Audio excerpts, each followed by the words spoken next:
This is an unprecedented step. It's not only for Indian judiciary, but for Indian democracy.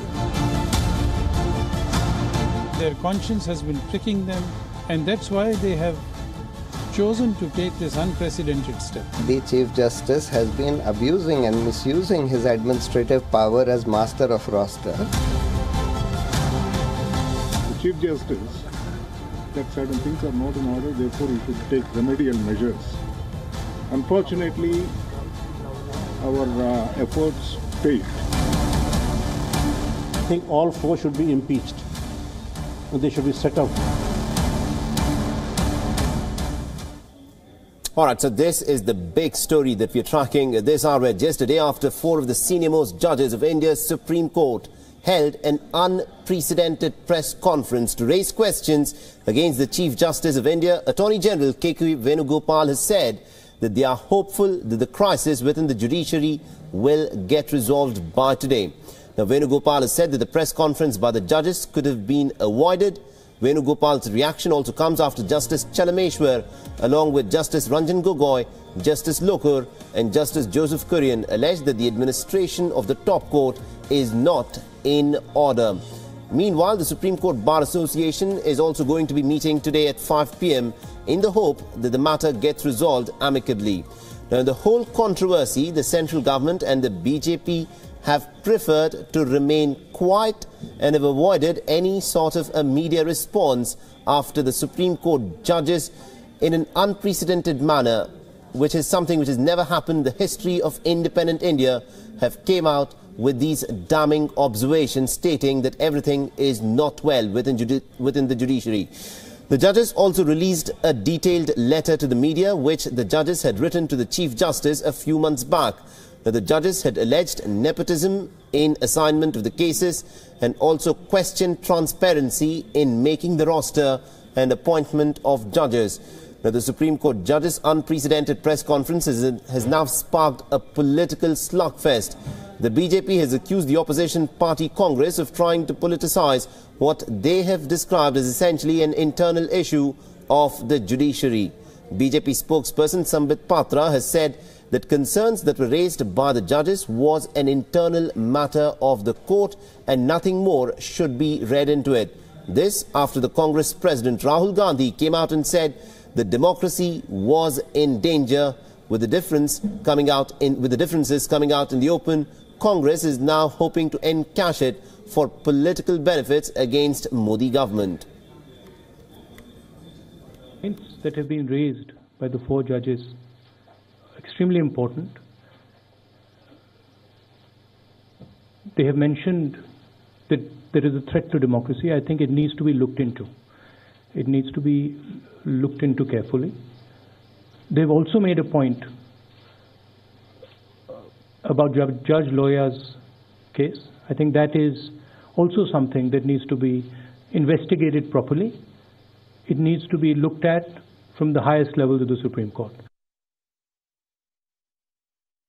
That is what Rahul Gandhi had to say about this entire controversy. Remember, in an unprecedented manner, something which has never happened in the history of independent India, four of the senior most judges have come out with these damning allegations that everything is not well with the judiciary.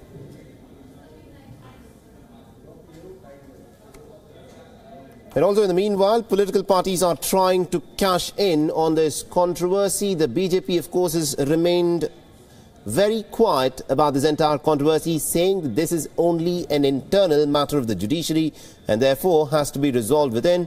But the Congress is, of course, trying to cash in terms of what mileage can be taken out through this controversy. Four of the senior most judges of the Supreme Court coming out in this manner and stating that the independence of the judiciary is under threat.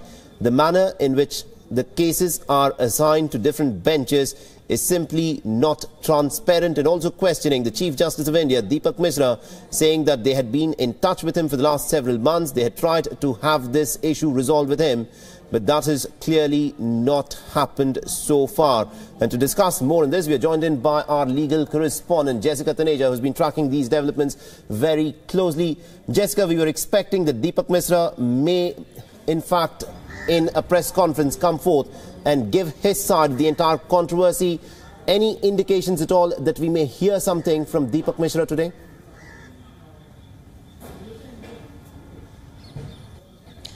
Well, Saleh, let's remember he's the Chief Justice of India, and no matter what even the other judges may come out and say, he of course will have his own reservations. He will consult all the legal luminaries, so to say. We also had a word with the Attorney General, who said that he might, he might consult him, but there was nothing of that sort that happened yesterday. One has to understand that the Chief Justice of India will take time or perhaps not even respond to this. One cannot preempt or predict on what he'd do. But important point is, yes, we are sort of expecting a statement from him even yesterday.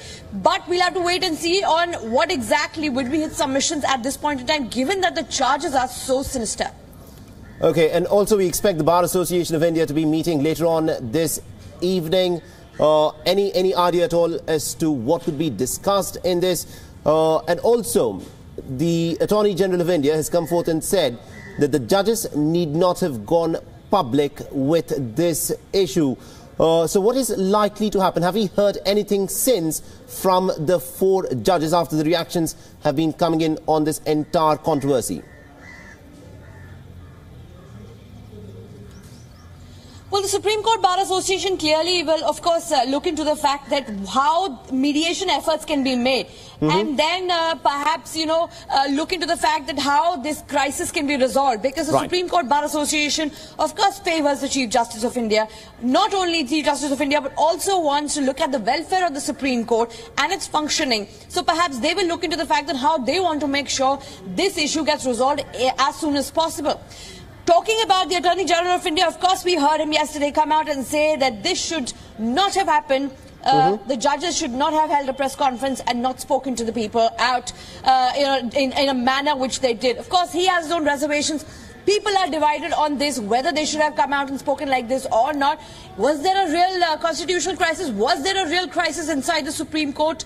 And the way cases are handled, the way day-to-day things are done in the apex court.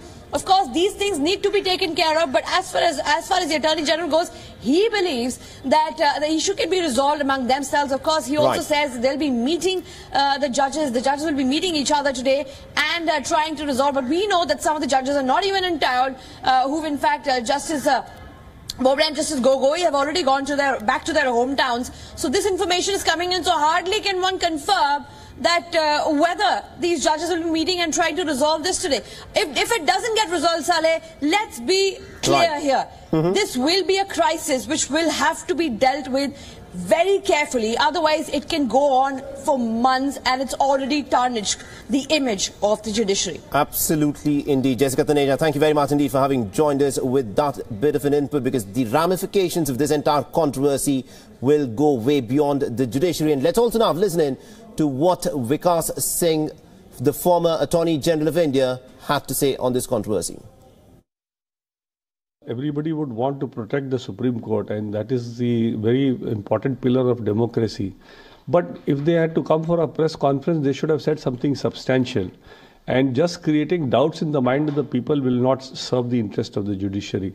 So I think this was a little not properly planned. If at all they had something very sensational to say, they should have thought it over first and then said it, rather than only suggesting something and leaving it to the minds of the people to keep guessing. And all kind of wild guessing will go really all over the country, and all kinds of things will be said about the Supreme Court.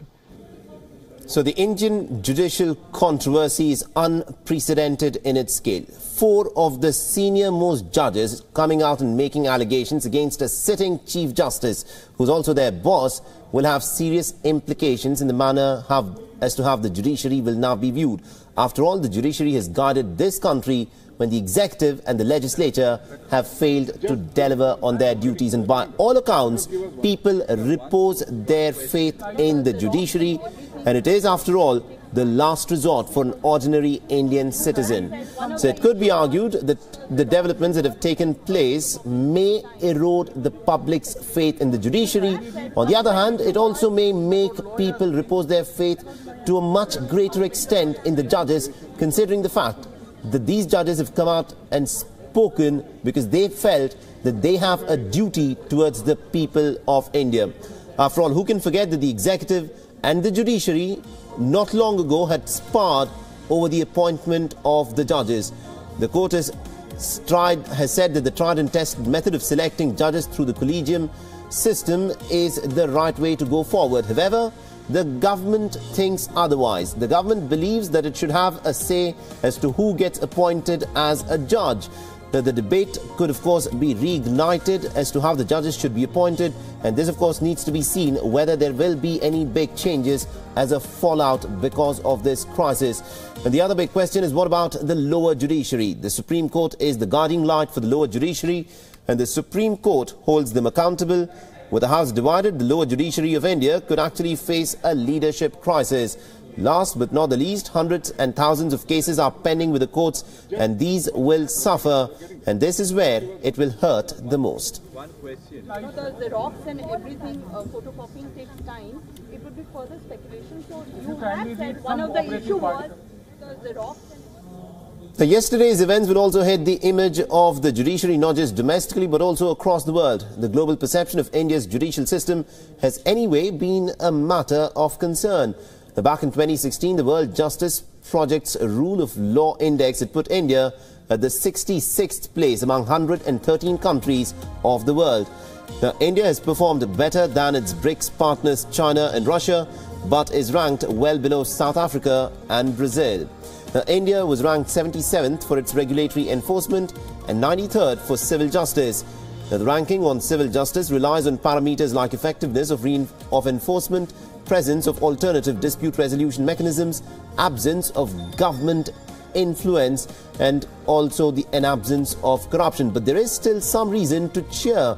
India has been ranked 28th on open government and 35th in terms of government constraints. Now, those who conducted the survey have said that the rule of law affects the business environment, public participation and conflict resolution of the country.